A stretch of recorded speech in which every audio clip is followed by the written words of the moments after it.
பார்த்து வருகிறோம். 2026 சட்டமன்ற தேர்தலுக்கான தேர்தல் அறிக்கை தயாரிப்பு பணியில் தவிக தலைவர் விஜய் ஈடுபட்டிருப்பதாக தெரிவிக்கப்பட்டுள்ளது. இது தொடர்பான விவரங்களுடன் செய்தியாளர் நவீன் இணைந்திருக்கிறார். நவீன், முழுமையான விவரங்கள். லவண்யா, இலவசங்கள் அல்லாத வளர்ச்சி திட்டங்களுடன் கூடிய இந்த தேர்தல் அறிக்கையை உருவாக்க தமிழக வெற்றி கழக தலைவர் விஜய் திட்டமிட்டிருப்பதாக தகவல் வெளியாகி இருக்கிறது. தமிழகத்தில் பிரதான கட்சிகளாக இருக்கும் திமுக, அதிமுகவுக்கு இணையாக தமிழகம் முழுவதும் வார்டு வாரியாக நிர்வாகிகளை நியமித்து விஜய் அதிரடியாக தனது கட்சியை பலப்படுத்தி வருகிறார். கூட்டணி விஷயத்திலும் தெளிவான முடிவு எடுத்து தங்கள் தலைமையில ஏற்றுக்கொள்ளும் கட்சிகளுடன் மட்டுமே கூட்டணி என்று அவர் அறிவித்திருக்கிறார்.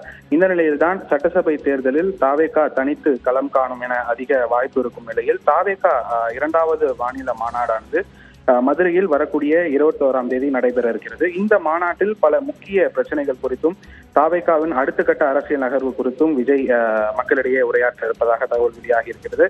அந்த வகையில் தவிக மாநாடு மிகுந்த எதிர்பார்ப்புக்கு உரியதாக மாறி இருக்கக்கூடிய நிலையில இந்த மாநாட்டில் அதுக்கான பணிகளும் விறுவிறுப்பாக நடைபெற்று வருகிறது. இந்த சூழலில் தான் சட்டசபை தேர்தலை எதிர்கொள்ளும் வகையில் தவிகவின் கொள்கைக்கு ஏற்ற வகையில் தேர்தல் அறிக்கையை தயார் செய்யும் முதற்கட்ட பணியில் கட்சியின் தலைவர் விஜய் தொடங்க இருப்பதாக தகவல் வெளியாகி இருக்கிறது. இதற்காக விரைவில் தவிக சார்பில் தனி குழுவும் அமைக்கப்பட இருப்பதாகவும் தகவல் வெளியாகி இருக்கிறது.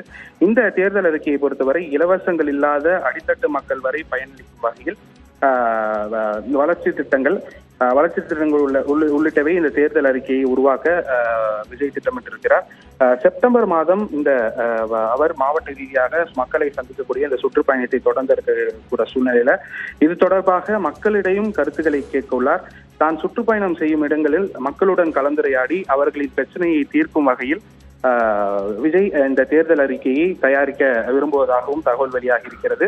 இதற்காக கட்சி ரீதியாக இந்த 120 மாவட்ட செயலாளர்களுக்கு உரிய உத்தரவுகள் கட்சி தலைமையிடமிருந்து வழங்கப்பட்டிருக்கிறது. மாவட்ட செயலாளர்கள் நேரடியாக மக்களை வீடு வீடாக சென்று சந்தித்து அவர்கள் பகுதியில் இருக்கக்கூடிய பிரச்சனைகள் அனைத்தையும் அறிக்கையாக தயாரித்து இந்த